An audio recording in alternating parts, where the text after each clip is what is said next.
Hello, welcome to another edition of Club Shay Shay. I am your host, also the proprietor of Club Shay Shay, the guy that's coming by for a drinking conversation today. He's just barely old enough to have a drink, but because he's in season, he's only having water today. The 2019 number one overall pick in the NBA draft. He was just selected to the All-Star game. He's the fourth youngest ever selected to an All-Star game behind Kobe, LeBron, and Magic Johnson, and he's a member of the All-Rookie team, Zion Williamson. All my life, been grinding all my life. Sacrifice, hustle paid the price. Want a slice, got to roll the dice, that's why. All my life, I've been grinding all my life. Look, all my life, been grinding all my life. Sacrifice, hustle paid the price. Want a slice, got to roll the dice, that's why. All my life, I've been grinding all my life. Zion, how you doing? I'm well. How about yourself? I'm good, bro. Thanks for coming on, giving me a couple of minutes today to stop by Club Shay Shay and talk to me. Thanks for having me, man. All right. You know why you're here. Talk to us about your signature shoe. When you're growing up in South Carolina as a kid, I know you purchased probably the Jordans or maybe the Kobe's, maybe even the LeBrons. Did you ever think a small kid from Spartanburg, South Carolina would have his own shoe and people would be wearing the Zion Williamson? Nah, I never thought I would have it. Growing up in a small town called Florence, South Carolina. Oh, you from Florence? Yes, sir. Yes, sir. Oh, okay. So you grew up in Florence. You moved to Spartanburg. Yes, sir. Yes, sir. Oh, okay. Okay. Growing up there, it's one thing. You as a kid, I said it just to say one day I'm gonna have my own sneaker. But right as you get older, you see that.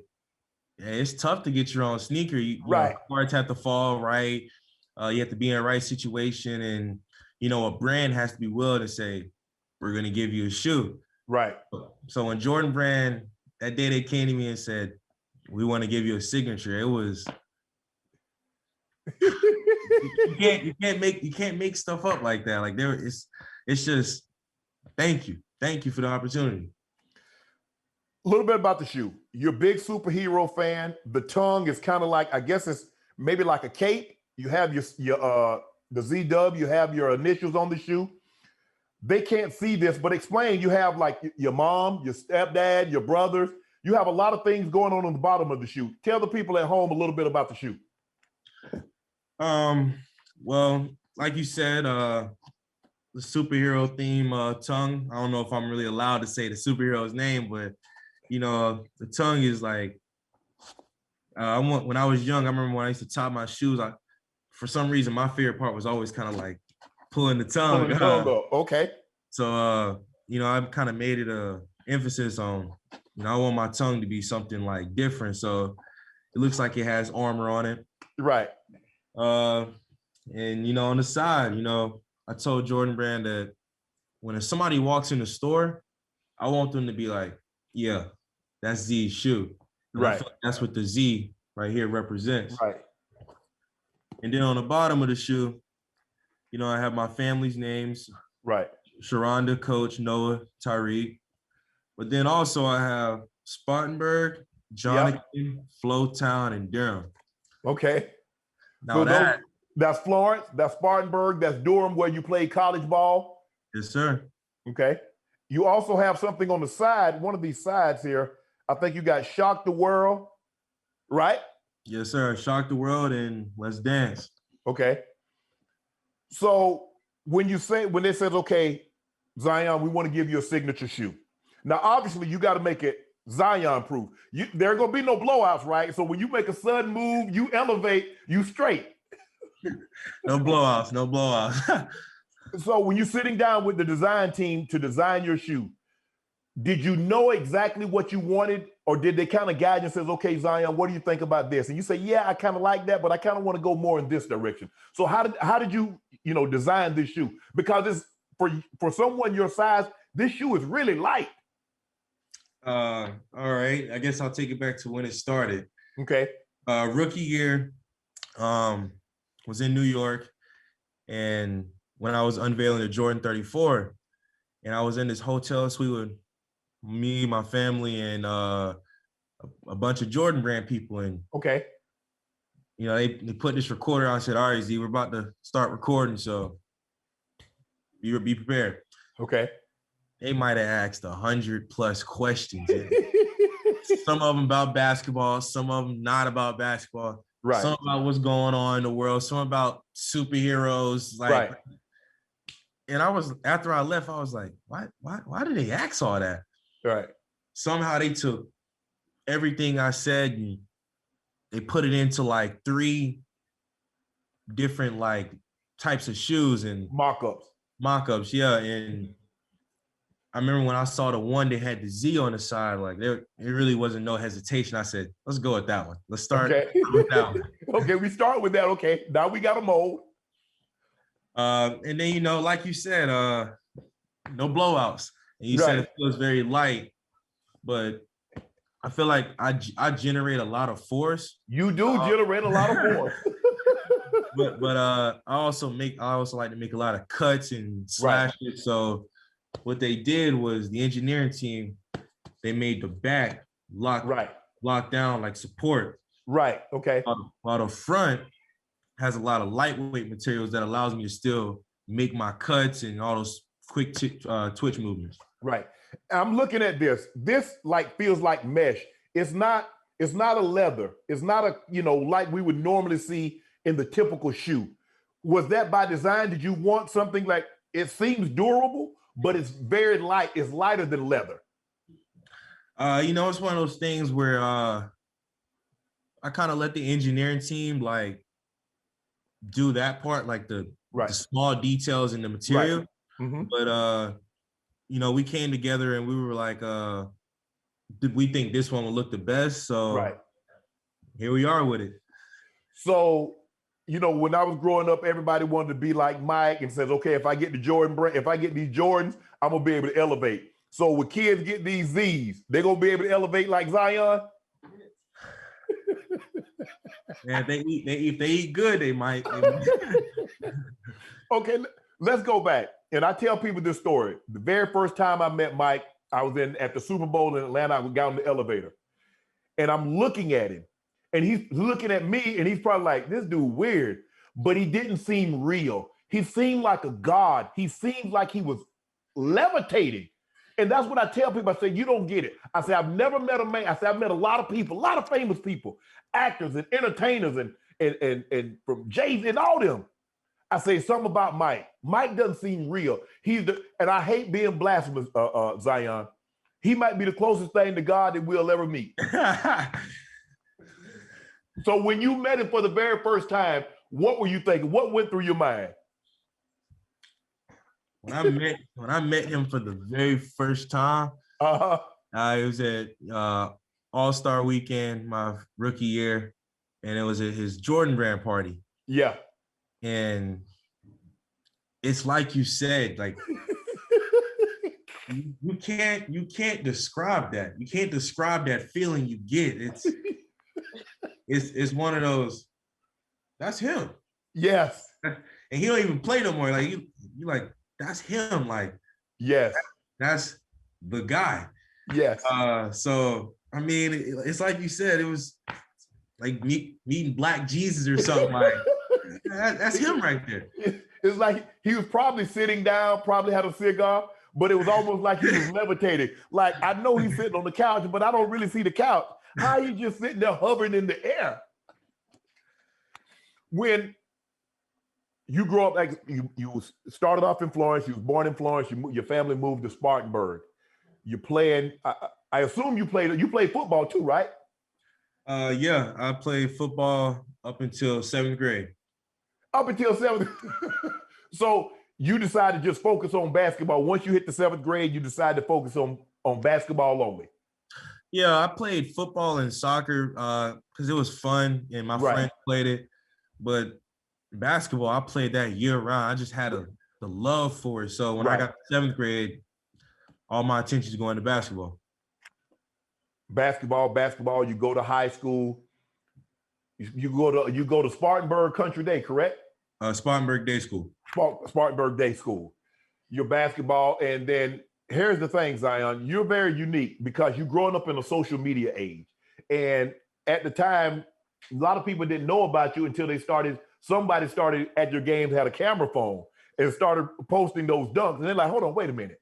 Ain't no way that kid in high school. Did you see how high he is over the rim? There's no way.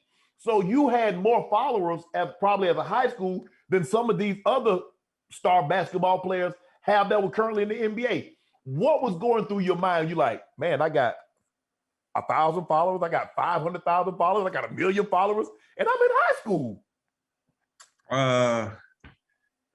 Man, when it was happening, I think the people around me, like my classmates and my teachers, I think they made it more of a big deal than I did myself. Right. Because I remember I would come out of a class and kids would say, hey, man, you just went up like 50,000 followers in this class. And after a while, I was like, okay, I got it. Right. But, I was 16 when all that started happening. And I guess being 16 and that stuff's happening, it's just one of those, dang, they really care about me. Like, right. That's love. That's all I could think. I mean, that was just love. Go back to the shoot. You decide to put your mom, your family. Why was it so important? Because you talk, every time I hear you talk, you always mention your mom. Not only I understand that she gave you life, but she was your coach. She was your critic from the beginning. She still, you talk to her and she criticized your game like, hey, bro, I need more than that from you. Talk to us about your mom. My mom she's everything. She's just always been there. When it was just me, her, and my brother, in a situation where it was, what's next? Like, she worked above and beyond just so as kids, we didn't even have to ask her those questions. So when I got to 7th grade and she started coaching me for basketball. What was that like to have your mom as your coach? I mean, you're at home with her, you're in the car ride with her, and then you're at the game with her. Right. And she was tough. And I'm like in 7th grade, and I remember Mom, I dropped 30 the last game. What you want? You want 40? You want 50? And she probably like, yeah, that's what I want. I mean, it was just always something. And at the time, I'm a kid, so I don't know what she's preparing me for. I had to look at my stepfather who trained me, and I had to go, Coach, am I playing that bad? You trained me. Am I playing that bad? He had to go, you'll understand later on the road. Right. And don't get me involved in that. So as I got older, it did prepare me that, basketball is a game of runs. So if a team's going on a run, just to remain calm. Right. In the 4th quarter, just play your game. Don't try to force things because you're getting complacent. It was her doing all that just made me a better player. You have shocked the world also on your sneakers. And a lot of people say you're the most touted high school guy since LeBron, because although you were not allowed, I don't know if you would have even attempted to come out if you could have come out as a high school senior after your senior year. Do you feel the pressure? Do you know what's expected of Zion at such a young age? Nah, I get asked that a lot. And, it's, I guess it would be like if I asked you, do you feel pressure to go up there every day on TV and just be yourself? And right. It's like, no, like I'm going to work and I get to do what I love and I get to be who I am. So like, no, you don't really feel no pressure. What was, you decide to go to Duke and hey, I'm going to Duke, but guess what? They got 4 other 5-star guys that's going to Duke. What made you decide to go to Duke? And it was reported that you wanted to come back for another year. And Coach K said, Zion, I would love to have you back, but son, you got to get up out of here.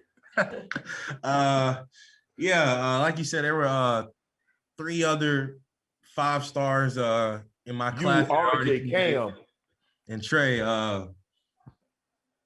But I always wanted to go to Duke. I just never said it. And I wanted to have an opportunity to play for Coach K, but also when you go to the NBA draft, you don't know which team you're going to go to.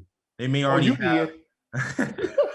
You didn't have to worry about that. You already knew. You like this gonna be a short. This gonna be a short wait in the green room for your boy. But you know, in high school, you don't know which team you're gonna go to, and it's Right. like you could go to a team where they have their one and two guy or their top three guys. So Right. my thing was, all right, I'm gonna go here and I'm gonna play with other great players, but I'm gonna also learn how to play off them, play around them, and you know, just play different aspects of the game. And I feel like Coach K was the perfect coach with his USA basketball experience to show me how to do that. Right. You go to New Orleans and you know what's expected of you. You follow AD. AD was the #1 overall pick. He got him to the playoffs a couple of times, but he didn't bring them a championship. When you come in as the #1 overall pick, Magic Johnson, LeBron James, Anthony Davis, who's now a champion, that's expected of Zion. Are you comfortable carrying that burden? I mean, if they want to put it on me, that's fine with me, because you know, that's why we play the game. We play the game to win, to leave our mark on it, and to chase championships. So if they want to put that burden on me, hey, it's fine. I'll take it. But I get to do what I love, and I'm a competitor. I do want to win. So that's why we play the game. Zion, you did the dunk contest, if I'm not mistaken, at the McDonald's All-American game. You won. Are you tempted to do the dunk contest at the NBA All-Star game? Yeah, I'm very tempted. You know, watching it this year, I was kind of like, man, maybe I should have. You could have got you might have got him this year, Zion. But yeah, it may be in my future. I was very tempted. No, you got to tell them, so y'all got to put 10 million. Winner take all. Put 10 million up and your boy in it. Who? Give me your Mount Rushmore dunkers. The greatest dunkers, past, current, however you want to list it. Give me your top 4 dunkers. I had to go top 4 dunkers. All right. Man, I'm gonna go with mixing it between like dunk contest and in game. Okay. So a combination of both. Mike, gotta have Mike up there. Yep. I'll put Dominique up there as well. Okay. Yep. Neek. Gotta put Braun up there. Just respect. Got a lot of in-game posters. Crazy athletic. And my 4th one, Vince. You went fairly modern. You didn't really go old school. You didn't really go Dr. J or none of those guys. But what makes a great dunker? Do you have to posterize someone? Is it the flash? Is it the pizzazz? Because Mike, not only could Mike soar through the air, Mike caught bodies. Braun is really not the creative dunker, but he got a lot of bodies on his resume. I think what makes a great dunker, I think being able to do it when nobody's there versus you're playing 5-on-5 in an NBA game and you're able to go and dunk. People say, oh, it looks easy, but it's actually not. It's just not easy doing that. So, you know, I think for those players to be able to do it in game and when they're just by themselves, I think that adds a lot to how I judge it. If you could dunk on anybody, past or present, who would you like to dunk on? Man, tell him you gonna catch your balls. You want to catch your balls. You got to catch your balls. Man, I would say if I had to pick, because I get asked that on every pick, if I had to pick, I would say Wilt Chamberlain. If I had that one on my resume, that's a big one. Let's just say, for the sake of argument, Zion, you had stuck with football and not done the basketball thing. Do you believe you could have made it to the NFL as an NFL player?